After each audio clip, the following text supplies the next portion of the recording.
Estamos na reta final da corrida democrática para definir quem vai ocupar os cargos do Executivo e do Legislativo nos estados brasileiros e na União.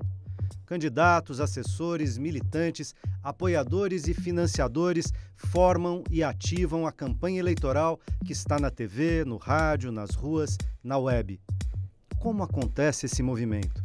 De que formas a campanha contribui para esclarecer o eleitor e aprofundar a discussão política?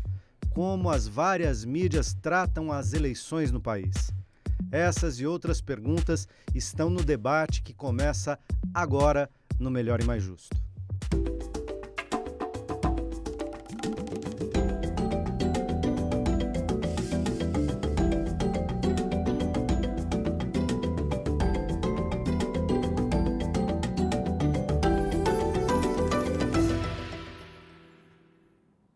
Olá, o Melhor e Mais Justo de hoje discute a campanha eleitoral de 2014. Estamos ao vivo pelo portal tvt.org.br e pela Rádio Brasil Atual FM 98.9 em São Paulo, 93.3 na Baixada Santista.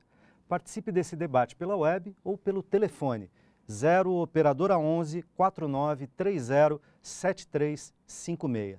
Para essa conversa eu tenho o prazer de convidar Mônica Herman Caggiano, professora de Direito Constitucional na Universidade de São Paulo e na Universidade Presbiteriana Mackenzie e também diretora do CEPES, Centro de Estudos Políticos e Sociais.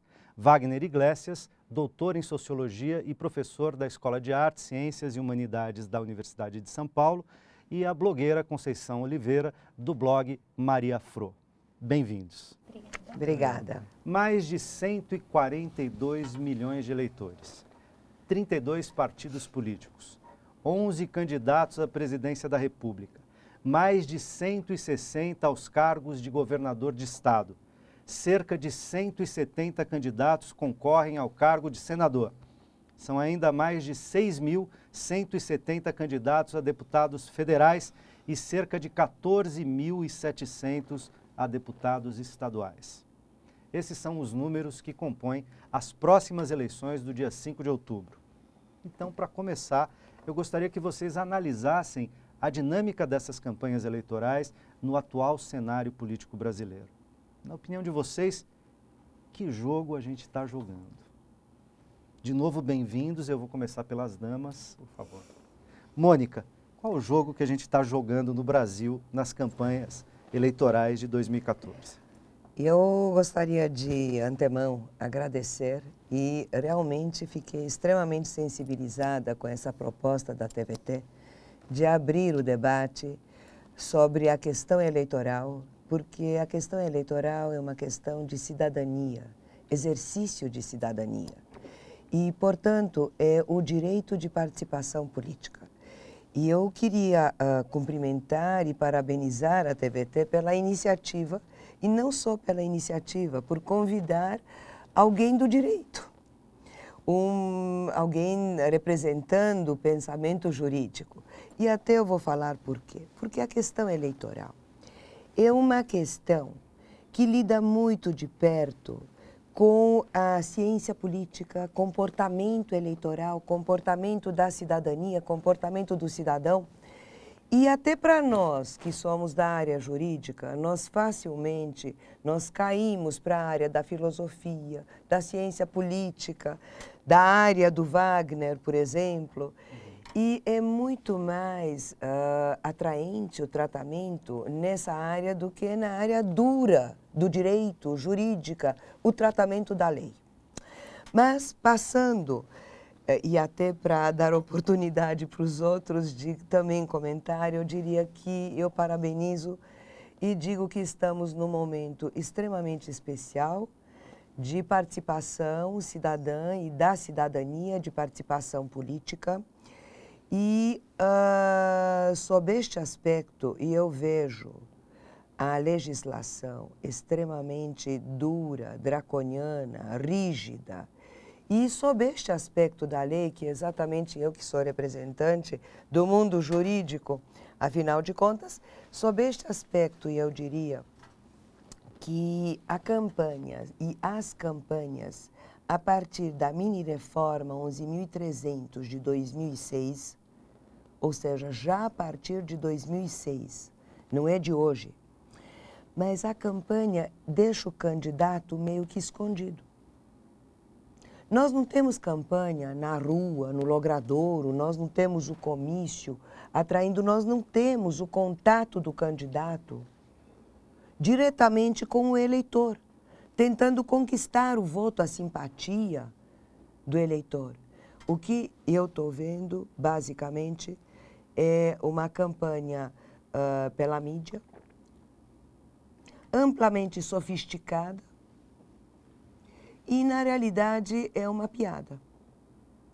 Porque não traz para o eleitor, exatamente na propaganda do dia a dia, no cotidiano, e eu estava até comentando que eu ouço rádio, e aquilo lá é uma passagem de vários nomes, a chamada propaganda eleitoral números, e a propaganda eleitoral gratuita. Só isto. Ora, isto aqui não dá e não é o clima eleitoral. O clima eleitoral é um clima de festa, é um clima de exercício da cidadania. E para isto, eu acho que o legislador deveria intervir e deveria liberar esta possibilidade do discurso político para que o candidato possa efetivamente alcançar o eleitor. Maria Fro, codinome Maria Fro. Conceição, a gente te chama de Maria Fro por causa do blog. E aí, qual o jogo que a gente está jogando nessas eleições? Ainda bem que é um jogo democrático, mas eu acho que é um jogo democrático caro e bastante desigual, né? A gente tem campanhas que são cada vez mais marqueteiras, né? Com cada vez mais exigindo grandes superproduções. E extremamente desigual porque você tem partidos e candidatos que principalmente no legislativo, que não tem a menor chance, né? Cada vez mais caro você eleger um deputado federal, eleger um deputado estadual, um senador. E aí isso nos leva a um outro debate que a gente passou há pouquinho tempo, que foi a luta, né, por recolher assinaturas para a gente entrar com uma lei para ter uma efetiva reforma política, que foi a mobilização do plebiscito da Constituinte. Que teve quase 1.800.000 votos. Isso, né? E só na internet, né? Fora as urnas que ainda não foram contabilizadas, né? Dos votos locais. E que foi um momento profundamente democrático, de grande debate, né? Porque a campanha ela envolvia isso, era levar para a população por que é importante ter reforma política, né? E a gente não ter... entender um pouco mais como é que funciona esse país, né? Ele não depende só de decisões do executivo, ele depende muito de decisões do legislativo. Então, escolher e de que modo escolher, para que escolher um congresso representativo, um congresso cada vez mais nas mãos de grupos econômicos, seja eles do campo, seja eles do grupo financeiro, enfim, com pouquíssimos negros, com poucas mulheres. A gente tem uma representação de 9%. Indígena não tem no Congresso, já teve um e que ficou, né, era muito estereotipado, era caricaturizado. Enfim, não temos um representante que se declara, né, homossexual, quando a gente está cada vez mais sofrendo aí com um fundamentalismo religioso que fica homofóbico, né? E tenta retirar direitos, né? Direitos já garantidos no STF, como da União Civil. Então, é democrático, é bacana, ainda bem que a gente pode eleger, né? Eu lutei muito adolescente pelas campanhas das diretas, mas a gente ainda precisa mudar bastante esse jogo para que esse jogo represente esses 142 milhões de brasileiros. Aprimore e aprofunde a nossa democracia. Aprofunde, né? Exatamente. Wagner, entra na conversa. Bem-vindo de novo. Que jogo que a gente está jogando nessas eleições em 2014? Em primeiro lugar, eu parabenizo a TVT pela iniciativa e agradeço a oportunidade de estar aqui participando desse debate com vocês. É o jogo da democracia. A gente está vivendo o período mais longo de democracia na história do Brasil. Já são praticamente 30 anos, né, desde que os governos civis voltaram a comandar esse país. E já é a 7ª eleição presidencial, não é? Nós já elegemos e reelegemos alguns presidentes, tivemos um impeachment no meio do caminho e as instituições continuaram a funcionar e a se fortalecer.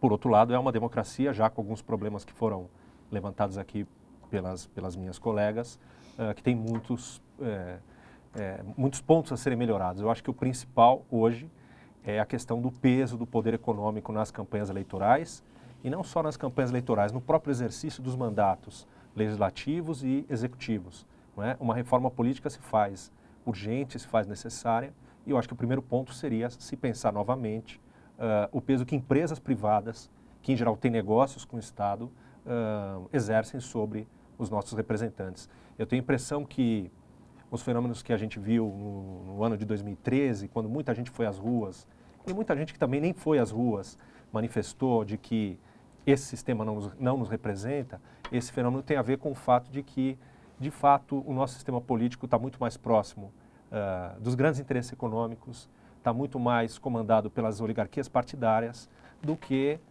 sofrendo a influência de quem deveria, que é do cidadão e da cidadã comuns. Então, gostaria de entrar nisso que vocês estão fazendo o jogo da democracia, embora a nossa democracia demande muitos aprimoramentos, embora seja um período o mais longo período de democracia vivido pelo Brasil, não chegam a 3 décadas, quer dizer, historicamente é um período curto, né? A gente teve um período muito mais longo de colônia, império e de situações autoritárias do que propriamente de regime democrático, né? Então, diante da necessidade de aprimoramento, no entanto, a gente tem um quadro, digamos, peculiar nesse pequeno período, embora grande para o Brasil, pequeno período de democracia. A gente tem uma eleição, sobretudo no campo presidencial, marcada por uma situação que me parece sui generis, né? A gente teve uma reversão de expectativas muito fortes, que começaram no chamado Levante de junho de 2013, né? Seguido por um grande evento que o Brasil conquistou lá em 2007, que era a Copa do Mundo, que gerou um campo de debate, de publicidade internacional que foi muito aproveitado de muitos lados, inclusive por movimentos sociais e tal, pela visibilidade que isso poderia ter para dentro e para fora do país. Inclusive com uso político exacerbado antes das próprias campanhas estarem na rua. Depois, com as campanhas já na rua, a gente tem a tragédia de um dos candidatos ser vitimado por um desastre aéreo, tá certo? E imediatamente a sua vice virá candidata e ela já tinha um recall, quer dizer, já tinha sido candidata a presidente da República e que já carregava um certo conhecimento que o candidato que faleceu, que o Eduardo Campos, não tinha, tá certo? Ele tinha uma expressão eleitoral muito menor do que de quem o sucedeu, que é a Marina Silva. E você tem então um quadro que ficou, de um lado, emocionalizado, segundo, atravessado por um debate político que veio junto, né? Não vem só por causa do evento esportivo, mas vem junto com tudo, as obras, a questão dos tempos, o Brasil não planeja, as dificuldades, não vai dar certo, o Brasil é um fiasco, a vergonha, o complexo de vira-latas, milhares de coisas por aí, e ao mesmo tempo uma mobilização que não havia no país, de massas muito diversificada, com muitas demandas ali dentro, em junho, mas que virou inclusive mote das várias campanhas pelo Brasil afora em 2014. Né? Então eu queria saber também disso, quer dizer, essa é uma campanha diferente? O que está em jogo desse ponto de vista, Mônica? Olha, eu tenho uma opinião muito peculiar sobre isso. E deixa eu só falar uma coisa aqui. A gente já está se encaminhando para o fim do primeiro bloco. Então, Mônica responde. Rápido. Rápido, e depois Maria Fro e Wagner no próximo bloco, tá bom? Não, logo depois do falecimento do candidato, eu achei que nós teríamos e viveríamos esse clima de comoção absoluta. A minha análise é que, de fato, nós não estamos vivendo este momento de comoção absoluta. a morte e a trágica situação já foi absorvida pela sociedade. Essa é a minha impressão, essa é a minha... Mas o que eu acho também é que o problema eleitoral de hoje é basicamente o tratamento legal, que é extremamente restrito, não autoriza, até eu ouvi a Conceição falando sobre os gastos eleitorais. Realmente, os gastos eleitorais são exorbitantes. E são exorbitantes por quê? Efetivamente porque todos têm que lançar mão dessa tecnologia, dessa elevadíssima tecnologia. Ora, andar na rua não tem sentido nenhum. Coisas baratas não tem sentido. Não pode distribuir santinho, não pode fazer faixinha, não pode fazer lixa de unha para distribuir, para fazer fixação do nome. Não pode. Não pode fazer camiseta, não pode fazer nada do que é barato. O que pode é usar marqueteiro. Então, esses aqui realmente é um custo muito grande, muito significativo. E o que me deixa mais impressionada é que se realmente nós formos verificar, nós vamos verificar que uma campanha teve um custo elevado em 300 e não sei quantos %. Ora, a partir de 2006 a 11.300, a 12.034, a legislação que veio não foi exatamente para baratear as campanhas? Para baratear o preço, o custo do voto do cidadão? E não barateou, né? E quer dizer, não barateou. A lógica da feitura da política no Brasil e das campanhas políticas é que parece que precisa ser colocada em xeque. A gente vai continuar essa conversa daqui um pouquinho, depois do intervalo. A gente já volta.